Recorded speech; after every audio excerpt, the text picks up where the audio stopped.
नमस्कार, आप देख रहे हैं देश प्रदेश, जहां हम भारत देश के अलग अलग प्रदेशों से दूर दराज की जो खबरें होती हैं, अहम खबरें जो होती हैं, वो लेकर आपके पास आते हैं। शुरुआत करते हैं उत्तर प्रदेश के अयोध्या से। अयोध्या में जिस जगह राम मंदिर बनना है उसके नीचे 200 फीट तक बालू मिल रहा है और गर्भगृह से थोड़ी दूर जमीन के नीचे सरयू का प्रवाह मिला है। इसकी वजह से मंदिर की नींव भरने का काम फिलहाल रुक गया है और अब देश के 4 IIT समेत नामी रिसर्च संस्थानों ने सलाह भी दी है और सलाह इनसे ली जा रही है। इन संस्थानों से पूछा गया है कि बालू और पानी वाली जमीन में 1000 साल तक चलने वाली मजबूत नींव कैसे डाली जाए। एक रिपोर्ट। ये एक मेकशिफ्ट टेंपल बनाया गया है। गर्भगृह जहां था वहां से वो मूर्ति हटा दी गई है।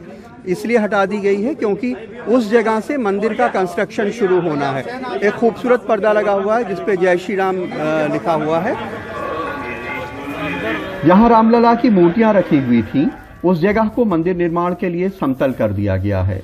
वहां मंदिर की नींव डालने के लिए 200 फीट गहराई तक मिट्टी की जांच हुई तो पता चला कि 200 फीट तक जमीन के नीचे भुरभुरी बालू है और मंदिर के गर्भगृह वाली जगह के पश्चिम में कुछ ही दूरी पे जमीन के नीचे सरयू का प्रवाह भी।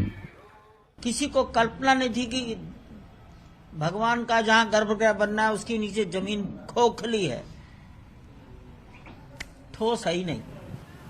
सरयू यूं तो जमीन पे बहती हुई दूसरी जगह नजर आती है, लेकिन उसकी धारा जमीन के नीचे वहां तक आ रही है जिसके पास मंदिर का गर्भगृह बनना है। श्री राम जन्मभूमि तीर्थ क्षेत्र की वेबसाइट पे भी इसका जिक्र है कि गर्भगृह के करीब पश्चिम में सरयू का प्रवाह है। 100 फुट के नीचे ये लोग इंजीनियर चाहते थे कि 100 फुट के नीचे से नहीं उठाया जाए, लेकिन 100 फुट के नीचे के में बालू और ये पानी मिला, जिसे कहा जा सकता है कि वो प्राचीन जो सरयू की धारा थी वो धारा का वो जल वहाँ पर प्राप्त हुआ है। इसलिए यदि उस पर नींव उठाई जाए तो नीचे धंसने का ये संभावना है। राम मंदिर की नई डिजाइन के मुताबिक अब मंदिर पहले से काफी बड़ा बनेगा। अब मंदिर 3 मंजिल का होगा। हर मंजिल 20 फीट की होगी।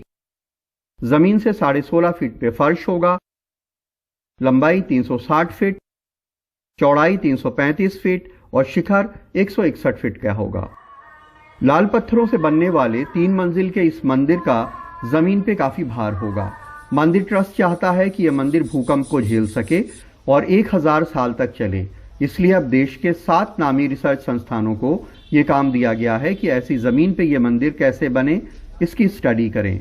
इनमें IIT Mumbai, IIT Delhi, IIT Chennai, IIT Guwahati, CBRI Roorkee, Larsen and Toubro और टाटा के इंजीनियर्स शामिल हैं।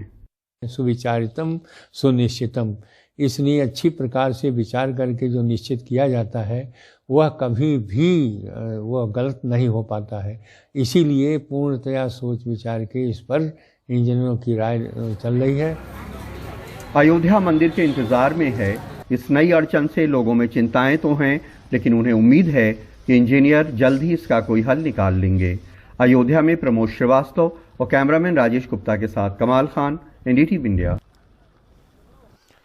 अब खबर मध्य प्रदेश के छतरपुर से। छतरपुर जिले के मातगुआ गांव में 35 वर्षीय एक किसान मुनेन्द्र राजपूत ने खुदकुशी कर ली है। 5 पन्ने के सुसाइड नोट में किसान ने प्रधानमंत्री को संबोधित करते हुए लिखा है कि 87,000 के बकाये के चलते बिजली की डिस्कॉम कंपनी ने उसकी आटा चक्की और बाइक जब्त कर ली। किसान ने परिवार वालों से मौत के बाद सरकार को उसका शरीर सौंपने की अपील की है ताकि अंग बेचकर सरकार उसका बकाया वसूल कर ले।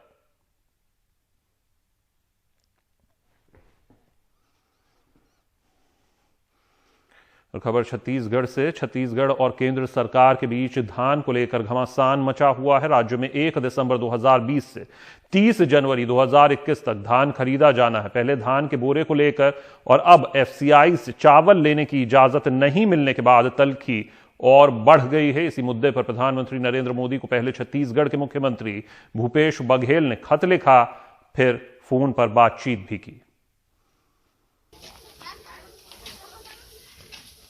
छत्तीसगढ़ में इस साल 21,52,000 किसानों ने धान बेचने के लिए पंजीयन कराया है। धमतरी जिले में भी 89 धान खरीदी केंद्रों में पंजीकृत किसानों से धान खरीदा जा रहा है, लेकिन कई किसान परेशान हैं। फसल कटने के 2 महीने बाद भी धान बिका नहीं है। कई किसानों के पास धान को रखने के लिए घर में जगह नहीं है। खुले आसमान के नीचे धान रखा है, धान बिका नहीं, सो हाथ खाली हैं। मजदूर, दुकानदार सब पैसों के लिए तगादा कर रहे हैं। 27 तारीख के हवे 27 के कागज ला फेंक देरी से, फिर दूसरा जाके 3 दिन के बाद जाके देखे ना, फिर नाम ले तीनों काटा धर के फिर गए हमारे भराए बार, तब ले दे के हो से नहीं 5-6 बार हो गए जात होते हैं, वह लाइन से लाइन निकल गया तब कैसे कर गया। हाँ, नुकसान बहुत होता ना गुरु जी। घर में रखे बर जगह नहीं, मुसवा खाते वो फिलफिली तितली जो कीड़ा है वो मन बोतरा करे थे धान टोकन नहीं मिल पाते, बार बार जाता हूँ तो लाइन से निकल ही गई बोलते मन 1 एकड़ है मोर छोटे किसान में, परेशानी हुई तो है, लंबा समय हो गया कर सके। अभी यह बार पैसा कौड़ी नहीं है, हैं अभी जो भी उधारी तेल काटा थे मैंने कर्ज लगा, कर्ज लो तो कर्जा पूरा भी नहीं कटा थे, ऐसे परेशानी कर्जा कट गए और कर्जा में अभी नौकर चाहे लेबर मतलब देवर पैसा भी नहीं हो। छत्तीसगढ़ में इस साल धान का रकबा 22,68,000 हेक्टेयर से बढ़कर 27,59,385 हेक्टेयर हो गया है। केंद्र सरकार पहले राज्य से 45 लाख टन धान लेती थी, इस बार इसे 60 लाख टन कर दिया गया है। राज्य सरकार ने भी धान खरीदी का लक्ष्य 85 से बढ़ाकर 90 लाख टन कर दिया। राज्य सरकार का आरोप है कि FCI की देरी से धान बर्बाद हो सकता है, जिससे 21,52,000 किसानों की आजीविका पर विपरीत प्रभाव पड़ सकता है। ऐसा पहली बार हुआ है छत्तीसगढ़ में कि FCI में चावल जमा करने की अनुमति दी गई, कोई रेट नहीं मिला है और इसके कारण से यहाँ सोसाइटियों में और उसके बाद राइस मिल में सोसाइटियों में धान जाम होते जा रहा है और राइस मिलों में चावल जाम होते जा रहा है। वहीं विपक्ष का कहना है सरकार धान खरीदना नहीं चाहती, दोष केंद्र को दे रही है। धान खरीदी को लेकर के छत्तीसगढ़ सरकार के द्वारा राजनीति की जा रही है और लगातार बोरे से लेकर केंद्र सरकार के ऊपर आरोप लगाने में पीछे नहीं है। वास्तविकता ये है कि राज्य सरकार किसानों के धान खरीदना नहीं चाहती और इसलिए केवल आरोप लगाते हैं।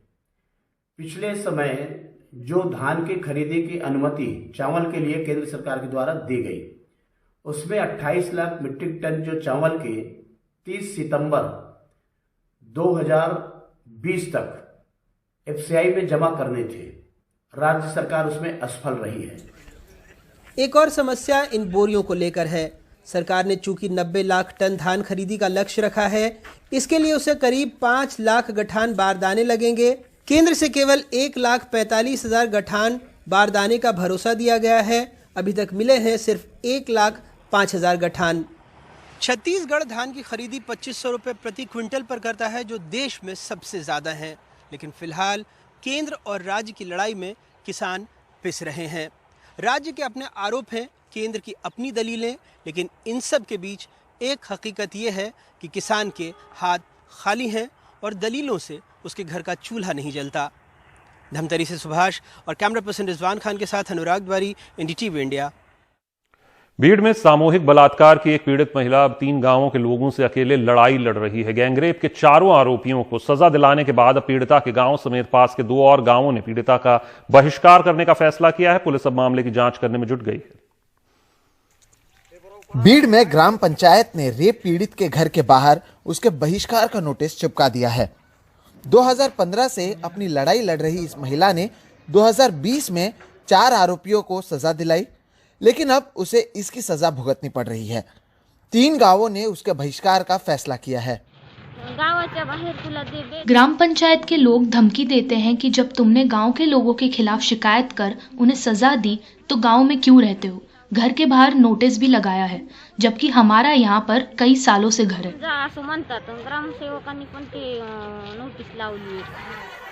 इस मामले में पुलिस में शिकायत भी दर्ज की गई है और पुलिस स्टेशन के बाहर हंगामा भी हुआ है। गांव वालों के अनुसार महिला झूठा केस करने की धमकी देती है। गांव में हर किसी को रहने का अधिकार है, लेकिन हमने कहा कि अगर बिना वजह किसी पर कार्रवाई हो तो उसका हम विरोध करेंगे। पुलिस को अपने जांच में गांव वालों से भी बात करने के बाद ही कोई फैसला लेना चाहिए। फिलहाल पुलिस इस पूरे मामले की जांच में जुट गई है लेकिन अब तक कोई कार्रवाई नहीं की गई है। इस मामले को देखकर समझा जा सकता है कि न जाने पिछले 5 साल में उस महिला ने क्या कुछ सहा होगा, उसके चरित्र पर कितने सवाल उठाए गए होंगे। अदालत से मिले न्याय के बाद जरूर उसने सोचा होगा कि अब उसके साथ इंसाफ होगा, लेकिन फिलहाल वो भी होता हुआ नजर नहीं आ रहा। बहरहाल ये पूरा मामला अब पुलिस के पास गया हुआ है, पुलिस इसकी जांच कर रही है और उम्मीद करते हैं कि पुलिस ऐसे मामलों में कोई कड़ा कदम उठाएगी ताकि जो पीड़ित हैं उन्हें और परेशानी का सामना ना करना पड़े। मुंबई से कैमरा पर्सन प्रवीण जिरोहित के साथ सोहित मिश्रा, एनडीटीवी इंडिया।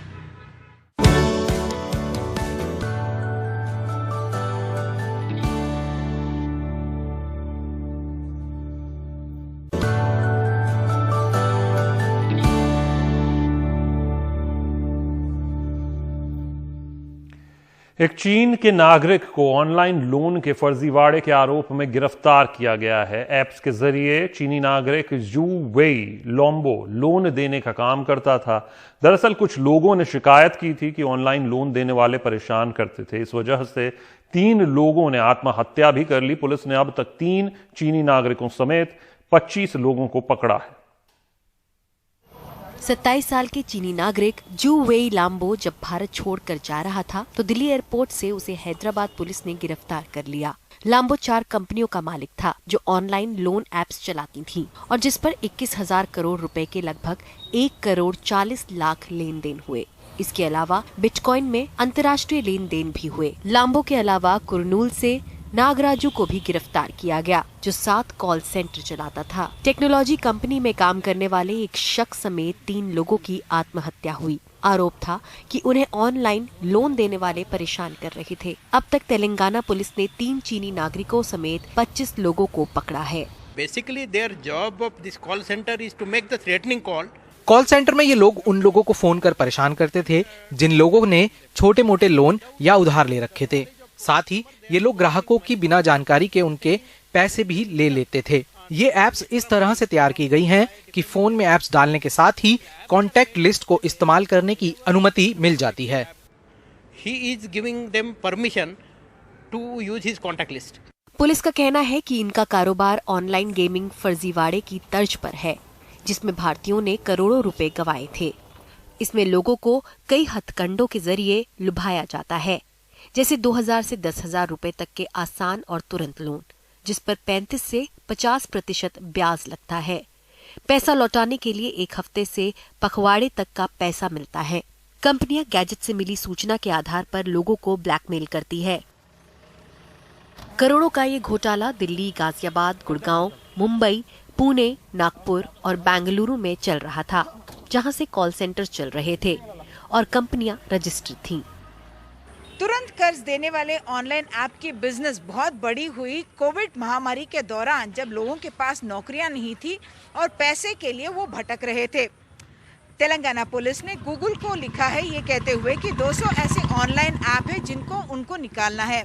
इसके अलावा बड़ी चुनौती पुलिस के लिए ये रहेगी ये पता लगाना कि पैसा कहाँ जा रहा है। क्या इसका इस्तेमाल सिर्फ कर्ज देने के लिए इस्तेमाल हुआ या फिर पैसे का बहाव देश के बाहर और देश के अंदर हवाला रूट से आ रहा है।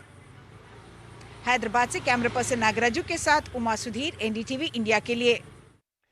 खबर श्रीनगर से लेह को जोड़ने वाला जोजिला पास इस सीजन में वहां पर आवाजाही जारी है।